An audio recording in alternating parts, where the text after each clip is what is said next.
اندازہ لگائی ہیں جب انگریز کی حکومت تھی، شاہ عبد الحق محدث دہلوی رحمہ اللہ نے انگریز کے خلاف جہاد کا اعلان کر دیا، تو انگریز نے علماء کے اوپر، ہندوؤں کو سکھوں کو اپنے ساتھ ملا کے علماء کے اوپر کتنا ظلم کیا ہے۔ مورخ لکھتا ہے کہ 12,000 علماء کو شہید کیا گیا ہے، 12,000 علماء کو شہید کیا گیا۔ دہلی سے لے کے لاہور تک کوئی درخت ایسا نہیں تھا جس پہ کسی عالم کی شناخت کو نہ لٹکایا ہو، علماء کو سب کر کے درختوں کے اوپر لٹکایا گیا۔ مورخ لکھتا ہے ایسے ایسے حالات آئے کہ 40 علماء کو لایا جاتا تھا، انگاروں کے اوپر لٹایا جاتا تھا، پھر ان کو کہا جاتا تھا اگر کہہ دو کہ انگریز کے خلاف جہاد کرنا حرام ہے، آپ کو نجات دیں گے، آپ کو آزادی دیں گے، آپ کو یہ چیز دیں گے، وہ چیز دیں گے۔ کہا، ایک مورخ لکھتا ہے خدا کی قسم، کہا یہ اپنی آنکھوں دیکھی کہانی سنا رہا ہوں۔ کہا 40 علماء کو لا کے انگاروں پہ لٹایا۔ جب انگریز نے اس کو کہا کہ بتا دو، زبان سے کہہ دو کہ علماء کے خلاف، انگریز کے خلاف جہاد کرنا حرام ہے، آپ کو آزاد کر دیں گے۔ کہا 40 کے 40 کوئلے کے اوپر بن گئے، جیسے مچھلی بنی جاتی ہے ایسے وہ بن گئے، لیکن کسی ایک نے زبان سے یہ بات نہیں کی۔ کہا دوبارہ 40 کو لایا گیا، تندور جلایا گیا، بڑی آگ جلائی گئی، ان 40 علماء کو اس آگ کے اندر ڈالا گیا۔ کہا کہہ دو زبان سے علماء کے خلاف جہاد، انگریز کے خلاف جہاد کرنا حرام ہے، آپ کو بچا دیں گے، آپ کو نجات دیں گے۔ کہا 40 کے 40 تندور کے اندر کوئلہ بن گئے، کسی ایک کی زبان سے نہیں نکلا۔ ایک مورخ لکھتا ہے کہ ایک انگریز اپنی بیوی سے کہتا ہے آج میں تجھے عجیب منظر دکھاتا ہوں۔ کہا لے کے جاتا ہے، کہا کہ 82 سال کا بوڑھا عالم تھا، سفید اس کی داڑھی تھی، جس داڑھی سے رب کو بھی حیا آ جاتی ہے، وہ سفید داڑھی کہا اپنی توپ کے سامنے کھڑا کر کے جیسے وہ بٹن مارتا ہے چھلنی ہو جاتا ہے۔ کہا اس طریقے پہ علماء نے قربانیاں دی ہے۔ آج مجھے اور آپ کو یہ ملک ملا ہے، ویسے نہیں ملا، آج اتنی آسانی سے یہ ملک آزاد نہیں ہوا۔ خدا کی قسم بہت بڑی قربانی دی ہے، بہت بڑی قربانی دی ہے، یہ کوئی معمولی نہیں ہے۔ 1 کروڑ افراد نے ہجرت کی ہے۔ وہ ہجرت کیسی کی ہے؟ کسی کو سامان لانے کی اجازت نہیں تھی، بوڑھے باپوں کو، بوڑھی عورتوں کو اپنے کندھوں پہ اٹھا کے، بچوں کو اپنی گود کے اندر اٹھا کے لے کے آئے ہیں۔ 6 لاکھ نوجوانوں کو قتل کیا گیا ہے۔ جس وقت دہلی سے وہ ٹرین چلتی تھی تو اس کے نیچے سے خون نکلتا تھا، 6 لاکھ آدمیوں کو اس کے اندر ذبح کیا گیا۔ کہا کہ 6,000 عورتوں نے اپنی ناموس کی حفاظت اور عزت کی حفاظت کرتے ہوئے دریا میں چھلانگیں لگائی اور یوں دعا کر رہی تھی اے اللہ ہم اپنی جان کی قربانیاں دے رہے ہیں، اے اللہ اپنی جان کے نذرانے پیش کر رہے ہیں، لیکن آنے والی امت کو، آنے والی قوم کو اے اللہ آزاد ریاست نصیب فرما۔ 90,000 بچوں کے ساتھ زیادتی ہوئی ہیں، ان کی عزت کو لوٹا گیا ہے، یہ کوئی معمولی ہے؟ میرے عزیز بھائیو اور دوستو، 2 ملک ہیں جن کو اللہ رب العزت نے یہ خصوصیت عطا فرمائی ہے کہ جو اسلام کی بنیاد کے اوپر جن کا وجود ہوا ہے، ایک مدینہ منورہ، دوسرا ملک پاکستان ہے۔ یہ ہم فخر سے کہہ سکتے ہیں کہ ہمیں جو اللہ رب العزت نے پاکستان کی نعمت سے مالامال کیا ہے، یہ اسلام کی بنیاد کے اوپر ہوا ہے، اسلام کی بنیاد کے اوپر ہے۔ سوال اٹھتا ہے کہ پاکستان کے اندر اسلام کا نظام کہاں نافذ؟ آج ہم سیاست کی آڑ کے اندر آ کے اعتراضات کرتے ہیں کہ ہم آزاد تو نہیں، 14 اگست کیوں منائی جاتی ہے؟ ہم آزاد تو نہیں ہیں، ہم تو قید ہیں، امریکہ کے پابند ہیں، ہم فلاں کے پابند ہیں، ہم فلاں کے پابند ہیں، ہمارے حکمران ان کے اشاروں پہ چلتے ہیں، ہمارے حکمران ان کی مرضی کے مطابق گزارتے ہیں، ہر حکم جو جاری ہوتا ہے وہ امریکہ کی مرضی کے مطابق ہوتا ہے، وہ فلاں کی مرضی کے مطابق ہوتا ہے، فلاں کی مرضی کے مطابق ہوتا ہے۔ کوئی کہتے ہیں کہ فوج کو اختیار دیا ہوا ہے، سارا کچھ فوج چلاتی ہے، کوئی کیا کہتی ہے۔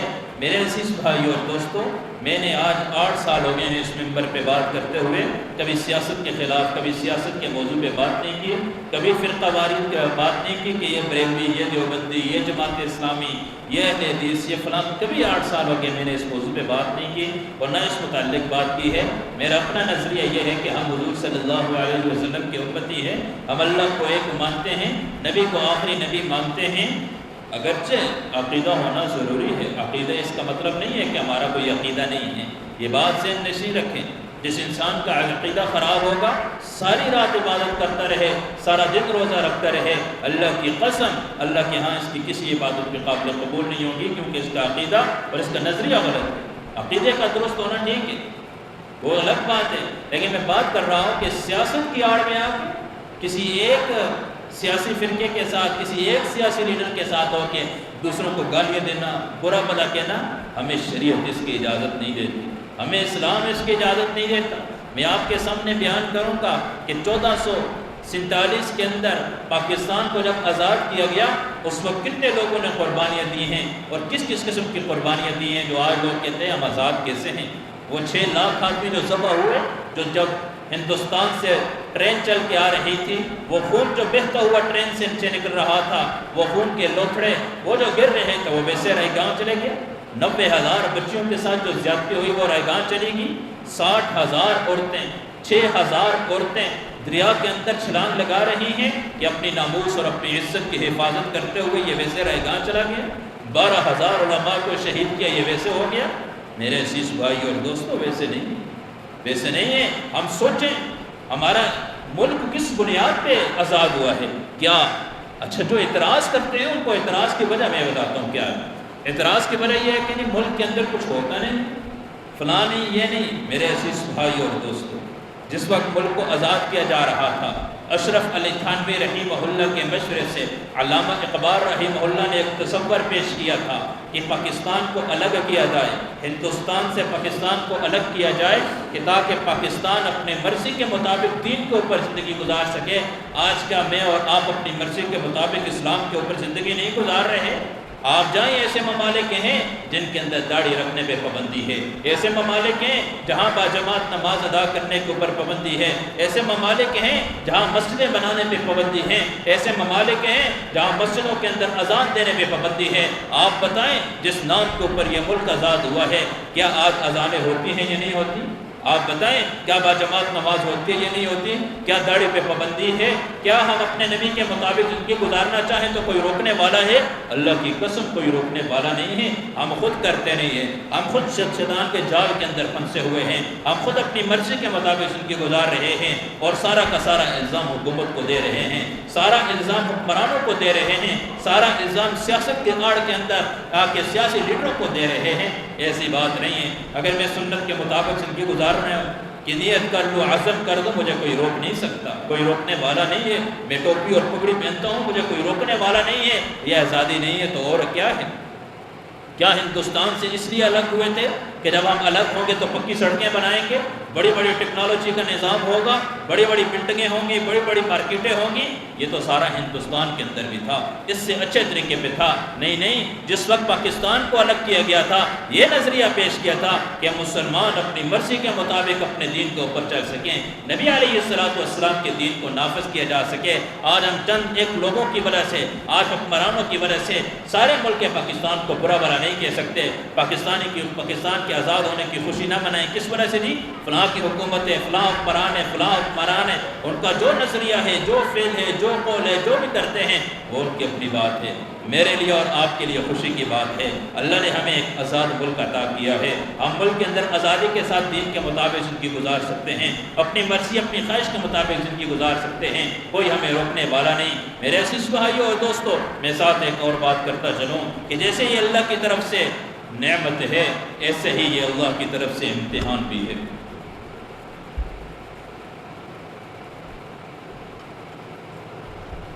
جیسے یہ نعمت ہے، اس کا آزاد ہونا، آزاد ریاست نعمت ہے، ایسے اللہ کی طرف سے انعام بھی ہے۔ آئیے قرآن میں موسیٰ علیہ السلام ہیں، 6 لاکھ کا لشکر ہے، پیچھے فرعون ہے، 16 لاکھ ہیں، ہر قسم کا اسلحہ موجود ہے، ہر قسم کی طاقت موجود ہے۔ آگے حضرت موسیٰ علیہ السلام 6 لاکھ لشکر کو لے کے جاتے ہیں، سامنے دریا آتا ہے، پتھر پہ مارتے ہیں، پانی پہ لاٹھی مارتے ہیں، اللہ اس کے اندر 12 راستے بنا دیتے ہیں۔ حضرت موسیٰ علیہ السلام کے لشکر میں 12 قبیلے تھے، ہر ایک قبیلہ اپنے راستے سے پار ہو جاتا ہے، دریا پار کرتے ہیں۔ فرعون آتا ہے، ان کے غلام تھے، یہ سارے بنی اسرائیل ان کے غلام تھے، ان کی مرضی ان کی خواہش کے مطابق زندگی گزار رہے تھے۔ انہوں نے ان کے بچوں کو غلام بنا کے رکھا تھا، ان کی عورتوں کو بانجھ بنا کے رکھا تھا۔ اللہ رب العزت نے 16 لاکھ لشکروں کو اس پانی کے اندر غرق کر کے موسیٰ علیہ السلام کو آزادی عطا کی، ان کی قوم کو بنی اسرائیل کو آزادی کی نعمت سے مالا مال کر دیا اور اعلان کر دیا موسیٰ یہ آزادی بھی ہے لیکن یہ امتحان بھی ہے، ہم بنی اسرائیل کو دیکھتے ہیں، ہم ان کا امتحان لینا چاہتے ہیں۔ یہ موسیٰ کے پابند تھے، ان کے غلام تھے، اس کی مرضی کے مطابق زندگی گزارتے تھے، ہم نے وہاں سے آزاد کر دیا ہے، ہم نے وہاں سے اس کو آزاد کر دیا ہے۔ ہم دیکھنا چاہتے ہیں اب یہ میری منشا کے مطابق، میرے حکم کے مطابق کتنی زندگی گزاریں گے۔ وقت گزرتا گیا، امتحان آ گیا۔ پہلے امتحان آیا کہ فلاں ملک میں فلاں بستی میں داخل ہونا ہے، وہاں جا کے آپ نے مقابلہ کرنا ہے، ہم دیکھنا چاہتے ہیں آپ ہمارا حکم کتنا مانتے ہیں۔ جب دیکھا کہ وہ تو بڑے طاقتور تھے، بڑے قوت والے تھے، بڑے جرأت والے تھے، کہنے لگے موسیٰ تو جانے تیرا رب جانے، ہم وہاں نہیں جا سکتے، ہم وہاں نہیں جاتے۔ پہلا امتحان ہے، فیل ہوتے گئے، اللہ نے من و سلوہ نازل کر دیا کہ ہر وقت دسترخوان آسمان سے اترتا تھا، بٹیرے سامنے ہوتے تھے، ہر قسم کا کھانا دسترخوان پہ موجود تھا۔ امتحان تھا کہ لالچ کتنی ہے، سنبھالنے لگے، اٹھا کے سنبھالنا شروع کر دیا۔ دوسرے وقت اللہ نے تازہ اتارنا، اللہ نے تازی خوراک اتارنی تھی، تازہ کھانا اتارنا تھا، لیکن امتحان میں فیل ہو گئے۔ کہنے لگے موسیٰ ایسا نہیں کرتے، امتحان ہے، امتحان آ گیا، تو یوں کر، اللہ کے پاس جا، اللہ سے جا کے کوئی کتاب لے کر آ، اس کے اندر قوانین لکھے ہوئے ہوں، ایک اصول ہوں، اس کے مطابق ہم زندگی گزاریں۔ حضرت موسیٰ جاتے ہیں، جا کے اللہ سے دعا کرتے ہیں، کوہ طور پہ جاتے ہیں، لمبا واقعہ ہے، وہاں جا کے اللہ سے دعا کرتے ہیں، اللہ تورات نازل کرتے ہیں، اے موسیٰ جاؤ اور جا کے بنی اسرائیل کو بولو اس تورات کے مطابق آپ نے وقت گزارنا ہے، اس تورات کے مطابق زندگی گزارنی ہے، آپ سے قیامت کے دن سوالات کیے جائیں گے۔ واپس آتے ہیں، کیا دیکھتے ہیں، سارے کے سارے جتنے بنی اسرائیل تھے سارے بت پرست بن گئے، بچھڑے کی عبادت شروع کر دی۔ امتحان تھا، اللہ نے آزادی دی، نعمت دی، اللہ نے پھر امتحانات بھیجے، اور جس وقت وہ فیل ہو گئے اللہ نے بڑے پہاڑ پہ ان کی سروں کے اوپر جا کے رکھ دیا۔ مانتے ہو یا نہیں مانتے؟ اگر نہیں مانتے تو یہیں کچلے جاؤ گے۔ تو میرے عزیز بھائی اور دوستو، خیر میں بات کر رہا تھا کہ اللہ نے ہمیں اس ملک کو جو آزاد کی دیا ہے، یہ جو ریاست ہمیں اللہ نے عطا کی ہے، جو یہ ریاست کوئی معمولی نعمت نہیں، یہ بہت بڑی نعمت ہے۔ اور قرآن میں اللہ فرماتے ہیں لَئِن شَكَرْتُمْ لَأَزِيدَنَّكُمْ وَلَئِن كَفَرْتُمْ إِنَّ عَذَابِي لَشَدِيدٌ۔ اگر میری نعمت کا شکریہ ادا کرو گے، اگر میری نعمت کا شکریہ ادا کرو گے میں نعمت میں اضافہ فرماؤں گا، اگر میں شکر کرو گے حالات پہ حالات بیچوں گا۔ اللہ نے نعمت دے دی تھی، اللہ نے ملک کو آزاد کروا دیا تھا، ہندوؤں سے سکھوں سے آزاد ہو گئے تھے، نعمت مل گئی تھی۔ اب امتحانات شروع ہو چکے ہیں، بھائی جس نام پہ یہ ملک ملا ہے، لا الہ الا اللہ کے نام پہ اس ملک کو آزاد کیا تھا، کیا لا الہ الا اللہ کا نظام اس کے اندر نافذ ہے یا نہیں؟ یہ صرف حکمرانوں سے سوال نہیں ہوگا کہ حکمران نافذ کریں گے، یہ ہر کلمہ پڑھنے والے سے یہ سوال ہوگا، ہر پاکستان کے اندر رہنے والے سے یہ سوال ہوگا کہ تو پاکستان تجھے آزاد ملک مل گیا تھا، تجھے کوئی روکنے والا نہیں تھا، تو سر پہ ٹوپی رکھ تجھے کوئی روکنے والا نہیں تھا، تو داڑھی رکھتا تجھے کوئی روکنے والا نہیں تھا، تو نماز پر تجھے کوئی روکنے والا نہیں تھا، نماز مسجد کے اندر باجماعت نمازیں ہو رہی ہیں، اعلانات اذانیں ہو رہی ہیں، تجھے کوئی روکنے والا نہیں تھا، تو نے کتنا کیا ہے؟ اللہ رب العزت نے دیکھا ہے، اب ملک تو دے دیا ہے، انعام تو ہو گیا ہے، اب دیکھتا ہوں کہ کتنا امتحان کے اندر باز ہوتے ہیں۔ اللہ کی قسم اگر پاکستان والے، اگر مسلمان امتحان کے اندر پاس ہو جائیں، آتا ہے نا حضرت نبی علیہ السلام جب معراج کا سفر کر رہے تھے، جاتے ہوئے جب دیکھا کہ کچھ چیزیں اوپر جا رہی ہیں، کچھ نیچے آ رہی ہیں، تو پاس حضرت جبرائیل تھے، براق میں سفر ہو رہا ہے، اے جبریل یہ کیا منظر دیکھ رہا ہوں؟ کہا کہ ایک طرف آپ کی امت کے اعمال اوپر جا رہے ہیں، دوسری طرف سے اللہ کی طرف سے احکام نازل ہو رہے ہیں۔ آج ہم کہتے ہیں کہ فلاں چیز مہنگی ہو گئی ہے، آج کہتے ہیں پیٹرول مہنگا ہو گیا ہے، فلاں چیز مہنگی ہو چکی ہے، حکومت ایسی ہے، فلاں ایسی ہے، فلاں ایسی ہے۔ اللہ کی قسم کسی کی کوئی غلطی نہیں، میری غلطی ہے کہ میرے اعمال غلط ہیں۔ جب میرے اعمال غلط ہوں گے، جب میں امتحان کے اندر فیل ہو جاؤں گا، پھر اللہ ایسے فیصلے نازل کریں گے،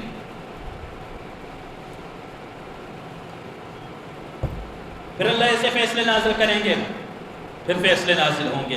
کیا فیصلے نازل ہوں گے؟ کہ اللہ چیزوں کو مہنگا کریں گے، پھر اللہ ظالم حکمران مسلط کریں گے۔ حدیث کے اندر اللہ کے نبی نے واضح طور پہ اعلان کر دیا، حدیث قدسی کے اندر اللہ فرماتے ہیں کہ جب میں اپنے بندوں سے ناراض ہوتا ہوں، بارشوں کی ضرورت ہوتی ہے، بارشیں بند کر دیتا ہوں، مہنگائی شروع ہو جاتی ہے، ظالم حکمران پہ مسلط کر دیتا ہوں۔ آج جتنے ظالم حکمران ہیں، اس کا یہ مطلب نہیں ہے کہ ملک ہی آزاد نہیں ہے، ملک آزاد ہے۔ اگر بیچ میں کوئی ظالم آ کے گھس گیا ہے، بیچ میں کوئی اس قسم کی آ گیا تو وہ اس کا اپنا فعل ہے، وہ میرے اور آپ کے اعمال کا نتیجہ آیا ہوگا۔ جیسے ہم اعمال کریں گے ایسے ہی ہمیں اللہ رب العزت اس کا نتیجہ عطا کریں گے۔ میرے عزیز بھائی اور دوستو، اپنے اس ملک کو جو اللہ نے آزاد ریاست دی ہے، اس کو قید نہ بنائیں، اس کو یہ نہ کہیں کہ ہم فلاں کے پابند ہیں، فلاں کی قید ہیں۔ قربانیاں دی ہیں ہمارے اسلاف نے، قربانیاں دی ہیں، اس کے لیے اپنے جانیں قربان۔ ایک لطیفہ سنا دیتا ہوں کہ آزادی کے لیے مرنا پڑتا ہے، قربانیاں دینی پڑتی ہیں۔ ایک شخص تھا، ہندوستان سے چین جانے لگا، تو سب کسی پوچھا کیا کیا چیز لے، کسی نے کہا فلاں چیز، جیسے ہوتے ہیں گھر سے باپ جاتا ہے یا کوئی جاتا ہے تو بیٹا کہتے ہیں میرے لیے گاڑی لے کر آنا، بیٹی کہتی ہے میرے لیے برتن لے کر آ جانا، ایسے ہی بڑا بیٹا ہوا کہ گاڑی لے کر آنا، کوئی کہے گا فلاں چیز لانا، فلاں چیز لانا، فلاں چیز لانا، مختلف قسم کے سوالات کیے جاتے ہیں کہ یہ چیز لانا، یہ چیز لانا۔ تو یہ جو شخص تھا اس کے گھر کے اندر ایک طوطا پالا ہوا تھا۔ اب اس کے گھر میں طوطا تھا تو اس نے جاتے جاتے طوطا باتیں کرتا، تیرے لیے کیا لاؤں؟ کہا وہاں جس وقت چین جاؤ گے نا، کوئی طوطا ملا تو اس کو میرا سلام دے دینا، اس کو میرا سلام دینا۔ یہ چلا گیا، خیر اس نے سب کچھ خریداری کی، وقت گزارا، واپس آنے لگا، سارے گھر والوں کے لیے چیزیں خریدی، کسی کے لیے کیا، کسی کے لیے کیا، کسی کے لیے کیا، اور واپسی پہ آتے آتے اچانک دیکھا سامنے طوطا نظر آیا۔ اس کو اپنے طوطے کی بات یاد آ گئی کہ میرے طوطے نے مجھے کہا تھا وہاں کوئی طوطا ملا تو اس کو میرا سلام دینا۔ تو اس نے اس کو کہا یہ ایک لطیفہ ہے، حکایت ہی ہے، لیکن میرے لیے اور آپ کے لیے سبق آموز ہے۔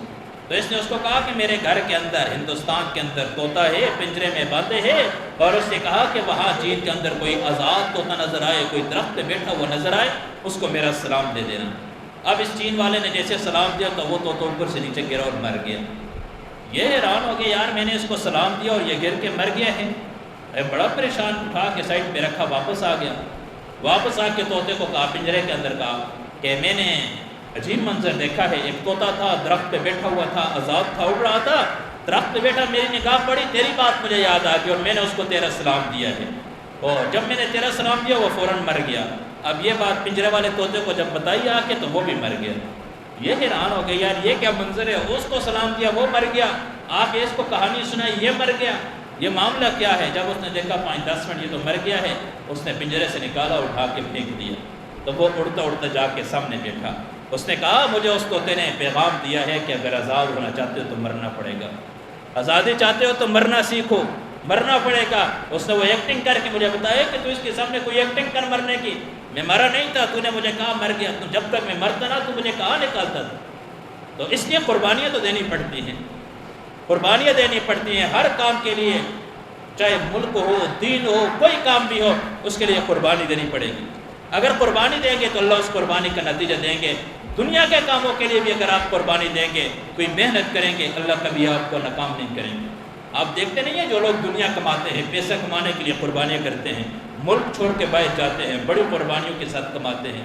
آج ہمیں باہر سے پیسے آتے نظر آتے ہیں کہ میرا بیٹا 3 لاکھ کماتا ہے، 5 لاکھ اس کی تنخواہ ہے، یہ جا کے اس سے پوچھیں وہ کتنی قربانیوں کے ساتھ کماتا ہے، کس مشقت کے ساتھ وہ باہر پیسے کما رہا ہے، لیکن قربانی کرتا ہے تو اللہ اس کا نتیجہ دیتے ہیں۔ تو جو دین کی خاطر قربانی کرے گا، کیا خیال ہے اللہ اس کو ویسے رائیگاں چھوڑیں گے؟ اور تاریخ گواہ ہے، آج سے پہلے جب کبھی دین کے لیے قربانی دینی پڑی ہے تو اللہ رب العزت نے اس کے لیے علماء کے انتخاب کیا۔ مورخین نے لکھا ہے جب بھی دین کے لیے قربانیاں دی ہیں تو علماء نے دی ہیں۔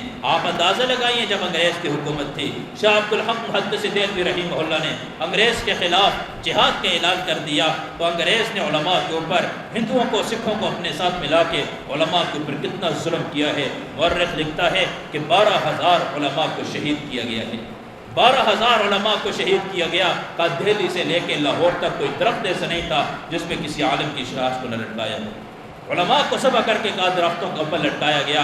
مورخ لکھتا ہے ایسے ایسے حالات آئے کہ 40 علماء کو لایا جاتا تھا، انگاروں کے اوپر لٹایا جاتا تھا، پھر ان کو کہا جاتا تھا اگر کہہ دو کہ انگریز کے خلاف جہاد کرنا حرام ہے، آپ کو نجات دیں گے، آپ کو آزادی دیں گے، آپ کو یہ چیز دیں گے، وہ چیز دیں گے۔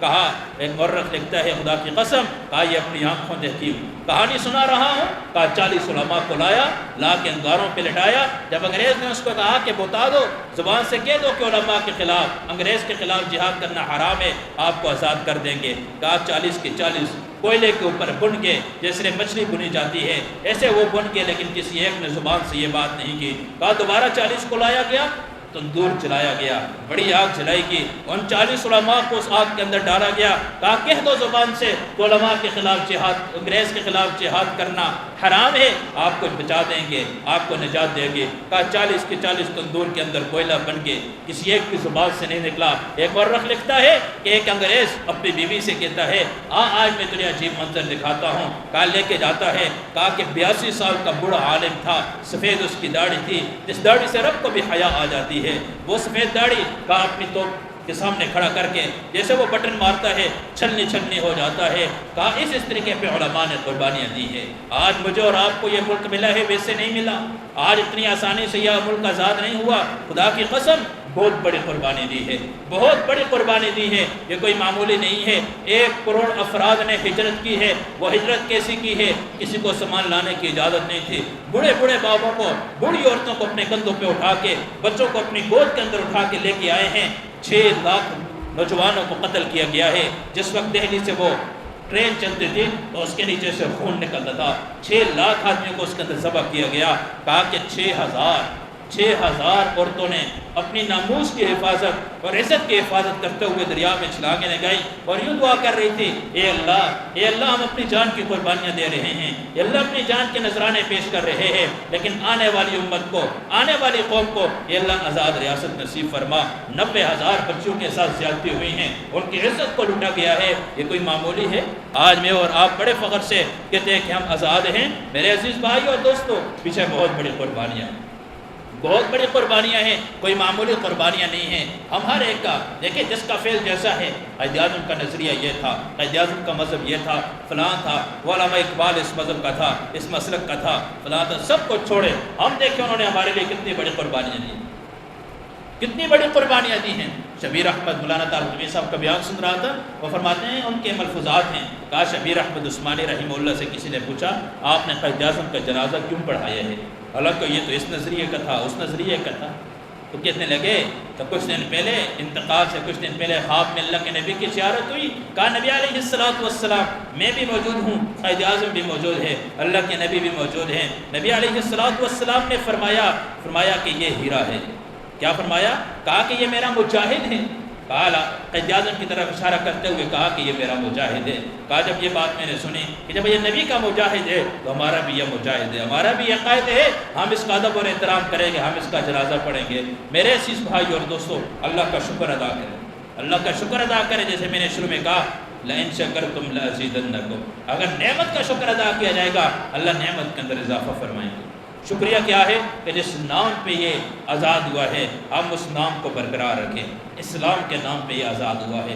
آج کا نوجوان 14 اگست کو نکلتا ہے, انڈیا کے گانے لگائے ہوتے ہیں گاڑیوں کے اندر, اور 14 اگست منائی جا رہی ہوتی ہے, باجے بجائے ہوتے ہیں. میں نہیں کہتا کہ گھومنا پھرنا یہ ممنوع ہے, آپ جائیں, ہر جگہ جائیں, گھومنے کے لیے جائیں. ہم خود جاتے ہیں اپنے ساتھ, اپنے مدرسے کے بچوں کو لے کے ہم اس دن گئے ہیں. آپ جائیں, خوشی منائیں. قرآن کہتے ہیں قل سیروا فی الارض, میری زمین, اللہ کہتے ہیں زمین پہ چلو پھرو.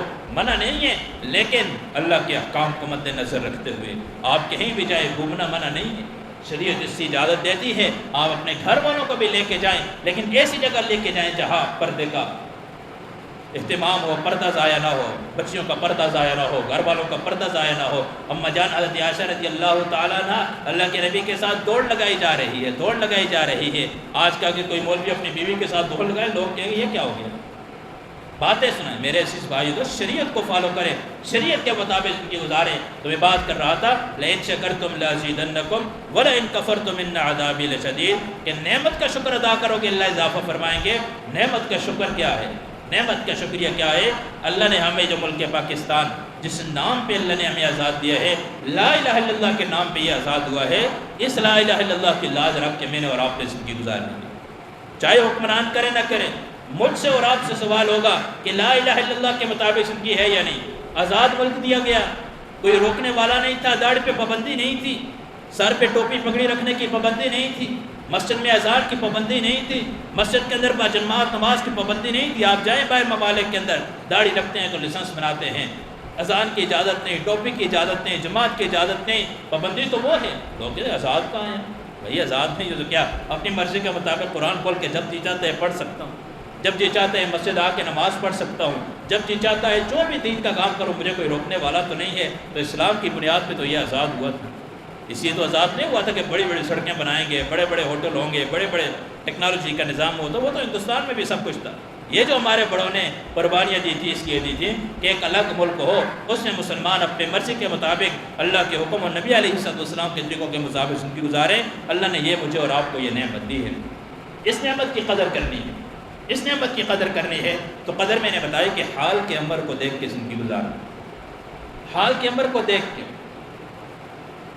اس وقت اللہ کا حکم کیا؟ اذان ہوگی، حکم آ گیا نماز کا۔ میں اور آپ دیکھیں فجر کی نماز کتنوں نے پڑھی؟ آپ جتنے یہاں بیٹھے ہیں اپنے گریبان میں چاند کی۔ میں مسلمان ہوں، پہلا حکم تھا نماز کا، بڑا حکم تھا جس کے بارے میں سوال ہوگا قبر کے اندر ہر جگہ۔ زیادہ تو کچھ عبادات نہیں، نماز میں نے کتنی پڑھی؟ آج میں فجر کی نماز پڑھی اور میں اپنے آپ کو مسلمان کہتا ہوں، اور میں کہتا ہوں کہ میں ایک دم جنت میں چلا جاؤں گا پہلے مرحلے میں۔ اللہ کی قسم ایسا نہیں ہوگی۔ اس لیے خدا را اس کلمے کی لاج رکھیں، اس ملک کو جو کلمے کے نام پہ آزاد کیا ہے اس کی لاج رکھیں۔ اللہ مجھے اور آپ کو کلمے کے مطابق زندگی گزارنے کی توفیق عطا فرمائے۔ وآخر دعوانا ان الحمد للہ رب العالمین۔ سنت اللہ۔